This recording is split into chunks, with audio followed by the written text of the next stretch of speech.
Penelitian itu seperti menyusun puzzle. Kita mengumpulkan data untuk menemukan jawaban.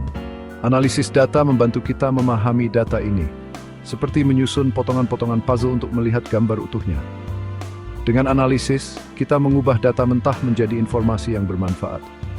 Ini membantu kita menjawab pertanyaan penelitian dan menarik kesimpulan. Bayangkan kamu meneliti bagaimana orang menggunakan aplikasi baru.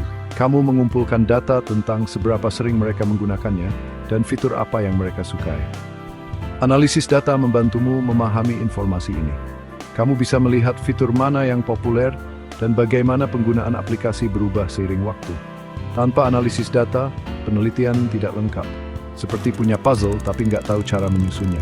Analisis data menyediakan alat dan teknik untuk memahami data. Ini membantu peneliti menemukan pola, menguji hipotesis, dan fikir menjawab punchy. Statistik deskriptif itu seperti ringkasan dari data kita. Statistik ini membantu kita memahami ciri-ciri dasar dari apa yang telah kita kumpulkan. Ringkasan ini bisa ditunjukkan dalam angka seperti rata-rata atau persentase. Bisa juga ditunjukkan dalam bentuk visual, seperti diagram dan grafik. Salah satu statistik deskriptif yang umum adalah mean atau rata-rata. Misalnya kita mungkin ingin tahu rata-rata waktu yang dihabiskan pengguna di situs web. Contoh lainnya adalah frekuensi, yang memberitahu kita seberapa sering sesuatu terjadi. Kita mungkin melihat berapa kali pengguna mengklik tombol tertentu.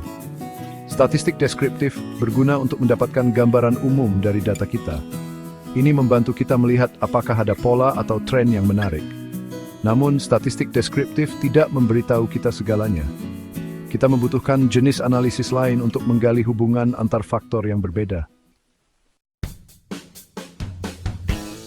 Dalam informatika, statistik deskriptif banyak digunakan. Katakanlah kita sedang mempelajari kinerja jaringan komputer baru. Statistik deskriptif dapat memberitahu kita kecepatan rata-rata transfer data. Statistik ini juga dapat menunjukkan kepada kita berapa banyak data yang ditransfer pada waktu yang berbeda dalam sehari.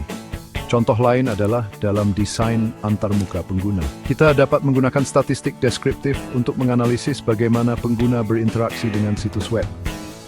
Ini bisa mencakup rata-rata waktu yang dihabiskan di setiap halaman atau tautan yang paling sering diklik.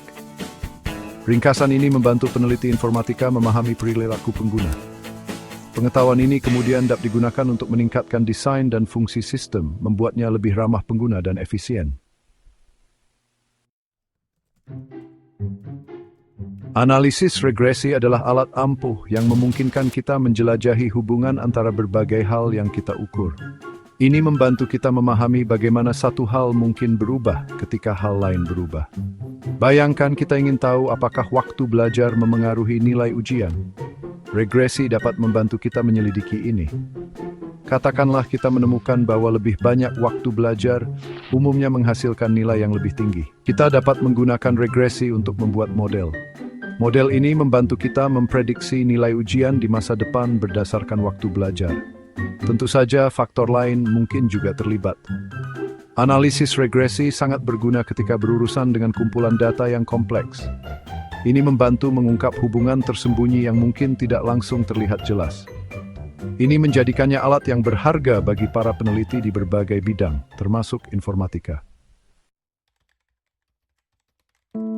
Analisis regresi memiliki banyak aplikasi dalam informatika. Salah satu contohnya adalah dalam memprediksi perilaku pengguna di situs web e-commerce. Dengan menganalisis data masa lalu, kita dapat menggunakan regresi untuk memahami bagaimana faktor-faktor seperti riwayat penelusuran dan riwayat pembelian memengaruhi pembelian di masa mendatang. Aplikasi lain adalah dalam keamanan jaringan.